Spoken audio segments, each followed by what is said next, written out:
The Accumulation Swing Index, ASI, is an indicator primarily used for the confirmation of a trend, and to a lesser extent assessing market sentiment during potential reversals and breakouts. The index provided by this indicator is formed by comparing open, high, low, and close prices to a set number of periods in the past.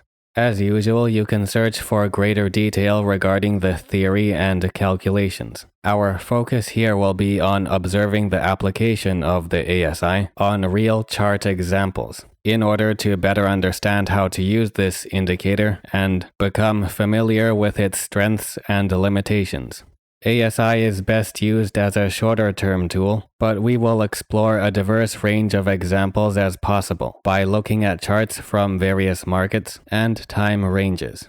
So regardless of when you watch this or which charts you choose to apply the ASI on, the general knowledge from this series of examples can be of use to you.